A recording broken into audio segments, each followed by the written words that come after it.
The text message came in at 6:47 on Christmas Eve. I was in the garage finishing the birdhouse I'd been building for my neighbor's granddaughter, a hobby I picked up after I retired from 32 years of teaching high school woodshop in Sudbury. My hands still needed something to do. Old habits from the classroom, I suppose. Keep your hands busy, and your mind follows. My phone lit up on the workbench. I almost ignored it. It was a photo. My granddaughter Emma had sent it from the tablet my wife and I gave her last birthday. She was 9 years old, sitting at the kitchen table of our neighbor Carol's house, next door to her parents' place. There was a single plate in front of her, a sandwich and some apple slices. Through the window behind her, I could see the lights of the Christmas tree inside her house. Her parents' house, the one she was not inside. She'd written 3 words under the photo. "Merry Christmas, Grandpa." I sat down on my workshop stool and I just stared at that screen for a long moment. Emma came to us 3 years ago. My son and his wife had adopted her when she was 6, not long after their biological twins, 2 boys named Ryan and Carter, turned 4. The adoption had been my son's idea originally, or so I was told. He and his wife had talked about it for years. They wanted a daughter. They wanted to give a child a home. Those were the words they used. For the first year, things seemed fine. Emma was quiet and careful the way kids are when they're still figuring out whether a place is safe. She helped set the table without being asked. She drew pictures and left them on the fridge. She called my wife and me Grandpa and Grandma within the first month, which made my wife cry happy tears at the kitchen sink. But I noticed things. Small things first. The twins got new hockey gear in October. Emma's winter boots had a crack along the sole that I spotted when she came to visit us in November.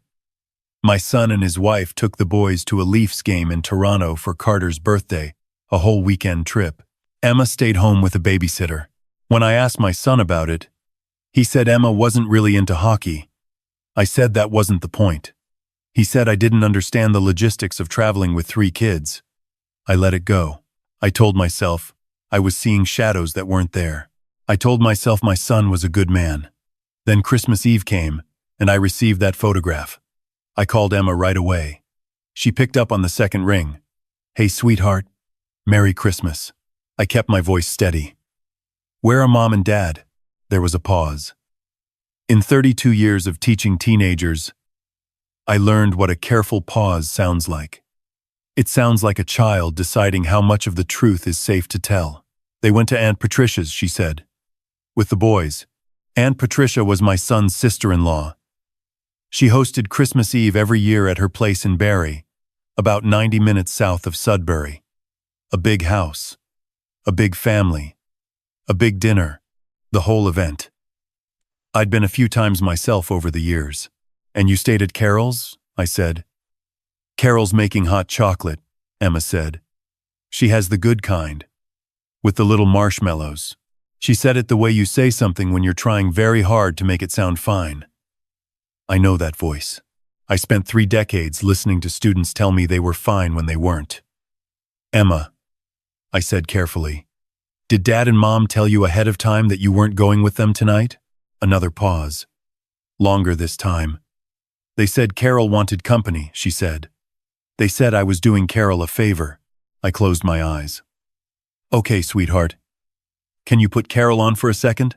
Carol was a retired nurse, 71 years old, sharp as a tack, and one of the kindest women I have ever known. She came on the phone immediately. Her voice, when she spoke, was very quiet and very careful. "Harold," she said, "that's my name. Harold, I want you to know she's safe, and I'm happy to have her. But I didn't ask for this. Marcus called me at 4 o'clock this afternoon and asked if Emma could stay over. He said they had a family commitment. A family commitment." Carol didn't say anything else. She didn't need to. I thanked her, and I hung up. I sat in my garage for maybe 2 minutes. The birdhouse was sitting on the workbench in front of me, half finished. I had a router, a table saw, 40 years of knowing how to build things. I have always believed that if you understand how something is constructed, you can understand how to fix it when it breaks. Joinery, load-bearing supports, the way pieces interlock to create something stronger than any one part on its own. I had spent 32 years trying to teach young people that principle. Apparently, I hadn't managed to teach it to my own son. I went inside and told my wife, Margaret. She was at the counter rolling out dough for the shortbread she makes every Christmas, a recipe from her mother, who came to Canada from Scotland in 1962. She stopped rolling. She set down the pin. She wiped her hands on her apron very slowly, the way she does when she is choosing her next words with great care. How far is Barrie? She said. Hour and a half. I said. Maybe less on the highway tonight. She nodded once. I'll get my coat. That's my wife. We've been married 41 years, and I have never once had to explain myself to her when it mattered. She already understood. The shortbread could wait. We stopped at Carol's first. Emma opened the door before I even knocked. She must have been watching from the window. She had her pajamas on, the ones with the little foxes on them, and her hair was in the braid my wife had done for her the last time she visited. She looked at me, and then she looked past me at Margaret standing on the path, and her whole face changed in the way that a child's face changes when they stop pretending to be fine. She didn't say anything. She just walked out onto the step and pressed her face into my coat. I held the back of her head with one hand, and I did not say anything either. Some moments don't need words. Carol had already packed a small bag, some clothes, Emma's toothbrush, the stuffed rabbit she slept with. Carol pressed it into Margaret's hands at the door and gave me a look that said everything she wasn't going to say out loud with Emma standing right there. We got Emma buckled into the back seat of my truck. Margaret had brought a thermos of tea. I had the Christmas station on low on the radio. Bing Crosby. White Christmas. Where are we going? Emma asked from the back seat. We're going to get the whole family together, I said. For Christmas Eve. She was quiet for a moment. Then, is Dad going to be mad? I thought about that. I thought about what my son might feel when he looked up from his sister-in-law's dining table and saw my truck in the driveway. I thought about the conversation that was going to happen. And I thought about what I was going to say, and how I was going to say it. So it landed the way it needed to. You let me worry about that, I said. She seemed to accept this. About 20 minutes down the highway, she fell asleep. I watched her in the rearview mirror, head tipped against the window, mouth slightly open, that stuffed rabbit tucked under her arm. 9 years old and already so used to being left behind that she'd learned to make it sound fine. Margaret reached over and put her hand on my arm. She didn't say anything. I kept driving. The drive to Barrie took just under 2 hours because of light snow on the 400 south of Parry Sound. We pulled into Patricia's Street at 9:45. The house was lit up like a lantern, every window glowing. Cars packed along both sides of the road. The sound of music just barely audible when I rolled the window down. I could see silhouettes moving inside. I parked at the end of the driveway. Emma had woken up about 20 minutes back. She was very still in the back seat now, looking at the house. I could see her face in the rear view. She looked the way she had looked that first Sunday she came to our house, 3 years ago, watchful and uncertain, trying to read whether she was welcome. Hey, I said. Look at me. She met my eyes in the mirror. You belong here, I said. You understand me?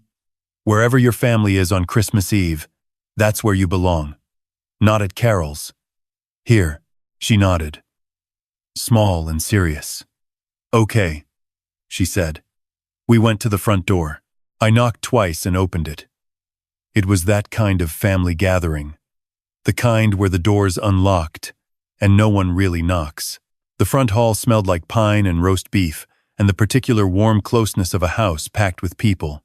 My daughter-in-law saw me first. She came out of the living room with a glass of wine in her hand, and she stopped completely when she saw who was behind me. Harold, she said. What, how did you— Merry Christmas, I said. My son appeared from around the corner a moment later. He saw Emma, and something moved across his face. Something complicated, that I filed away to look at later. Dad, he said it quietly. What's going on? Emma wanted to be with her family for Christmas Eve, I said. So we brought her. The hallway had gone very quiet. Patricia had appeared at the doorway to the dining room, her husband behind her, a few of the cousins visible through the arch. My son said, We should talk about this. We absolutely should, I said. But first, let's get Emma settled with her cousins and get her something to eat. Because she had a sandwich at Carol's house for Christmas Eve dinner and I imagine she's still hungry. He opened his mouth and closed it. My daughter-in-law looked at the floor. Margaret had already taken Emma's coat and was guiding her gently toward the living room where the boys were watching something on the TV. I heard Ryan say, "Emma," with the uncomplicated delight that only small children have, and I watched Emma's shoulders drop about 2 inches as she walked toward them. My son tilted his head toward the kitchen. We went in and I closed the door partway. His wife followed. Patricia stayed out. She had the good sense to know this wasn't her conversation. I'm going to tell you what I said as plainly as I can. I told my son that I loved him. I want that to be clear, because everything that followed came from that place. I told him I knew that parenting 3 children was difficult. I told him I understood that the twins were his biological children and that bond was real, and I was not asking him to pretend otherwise. But I told him that the day he and his wife signed the adoption papers in that Sudbury courthouse, I was there. I watched them do it. They made a promise to Emma, not a provisional promise, not a "we'll see how it goes" promise. A promise, the same weight as the one they made to Ryan and Carter the day those boys were born. I told him that, leaving her behind on Christmas Eve, leaving her behind while her brothers went to the family gathering, while the tree was lit and the dinner was being served, told Emma one thing and one thing only. It told her that she was less, that she was tolerated, that she was a guest in her own family who could be uninvited at their convenience. I told him I had spent 32 years watching what happens to kids who get that message. Some of them recover. Some of them carry it for the rest of their lives. This particular shape of wound. And it changes how they see themselves in every room they ever walk into. My daughter-in-law started to say something about logistics and about the twins being used to certain routines, and I stopped her gently and said, "I'm not asking for an explanation. I'm asking you to hear me." She stopped. My son had his arms crossed and was looking at the tile floor. I recognized the posture. He used to stand that way in my woodshop when he was 15 and had done something he knew was wrong and was waiting for the verdict. I said, "I'm not here to make Christmas worse. I'm here because I didn't want your daughter to be alone tonight, and because I think you already know, somewhere, that this was wrong. I think that's why you sent her to Carol's instead of just leaving her at home. You knew if she was home alone it would be harder to ignore." He looked up at that. I said, "You're a good man. I raised you to be. But good men make mistakes. And the mark of a good man isn't that he never makes them. It's that when someone holds up a mirror, he looks." Nobody said anything for a moment. Then my son uncrossed his arms. He put both hands flat on the counter and he looked at the wall for a long time, the way you look at something when you're actually seeing it for the first time. "I don't know how it got to this," he said, and his voice was different than it had been. "I know," I said. Margaret had appeared quietly in the doorway. She looked at our son with the patient expression of a woman who had raised him and knew exactly which version of him was in the room right now. "Go find Emma," she said simply. "Go find your daughter." He pushed off the counter and walked past us without another word. I stayed in the kitchen for a few minutes. Margaret poured me a glass of water from the tap. We didn't talk. Then we heard it. Through the partially open door, from somewhere in the direction of the living room, I heard Emma's voice. High and clear and unself-conscious the way children's voices are before they learn to be careful. She was singing, not performing, just singing the way kids do. Quietly, half to herself. "You are my sunshine." The old one. I don't know where she learned it. Maybe from my wife, who used to hum it around the house when our son was small. I stood very still in Patricia's kitchen, and I listened to my granddaughter sing. I am not a man who cries easily. 3 decades in a classroom of teenagers will sand off most of your sentimental edges. But I am also a man who believes in knowing when something matters, and in letting yourself feel it when it does. My wife put her hand on my back and I let myself feel it. Through the doorway, I could hear my son's voice, then low, "Close." The particular register a father uses with a small child. And then Emma's voice went quieter, and I heard what I can only describe as the sound of a child deciding, tentatively, and with understandable caution, to trust. Margaret and I stayed in that kitchen until we were sure the moment was private enough to be real. Dinner at Patricia's that Christmas Eve ran well past midnight. Emma fell asleep on the couch at some point after 10, curled up between Ryan and a golden retriever who belonged to one of the cousins and had very strong opinions about where he was allowed to sit. My daughter-in-law brought a blanket from upstairs and tucked it around all three of them without anyone asking her to. She caught my eye across the room when she stood up. I nodded at her. That was enough. Margaret and I drove home to Sudbury in the early hours of Christmas morning. The highway was empty and clean. Fresh snow on the shoulders, the kind of quiet that only happens in northern Ontario at that hour. I had the heater on. Margaret had her head tipped back on the headrest, not quite asleep, watching the dark trees go past. "She's going to be okay," my wife said eventually. "Not a question." "She is," I said. I thought about what I had said to my son in that kitchen. I thought about joinery. In woodworking, the strength of a joint isn't just about the wood, it's about the fit, the precision of the contact between two surfaces. You can have good materials and still build something that falls apart if the joints aren't true. Conversely, sometimes you have pieces that didn't start out meant for each other, different grains and different origins, and if you take the time to fit them properly, to let them settle, what you end up with is something stronger than either piece would be on its own. Emma joined our family with a different origin than her brothers. Different grain, different history. But families, I have come to understand, are not found objects. They're built things. And anything that's built can be built well or built carelessly. And the difference is nothing more than whether the people doing the building are paying attention. It's December now, and Emma is turning 10 in the spring. My son and his wife have signed her up for pottery classes at the community center in Sudbury. Her idea, apparently. She'd seen something about it and asked. My daughter-in-law texts me photos sometimes. Small things. Emma at the wheel with clay on her nose. A lopsided bowl she made that is now on my kitchen windowsill, holding the spare change from my jacket pockets.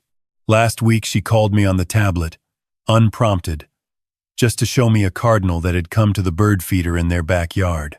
She held the tablet up to the window, and we watched it together for about a minute without saying much. The light was low and gold, and the bird was startlingly red against the snow. "Pretty good, Grandpa," she said. "Pretty good," I agreed. I thought about a parent's first responsibility, which is not to give a child everything they want, but to make sure they know, in the deepest part of themselves, that they are wanted, that they are not a guest, that no matter what room they walk into, they were meant to be there. I spent 32 years handing that lesson to other people's children. Turns out the most important classroom I ever had wasn't on school board property at all.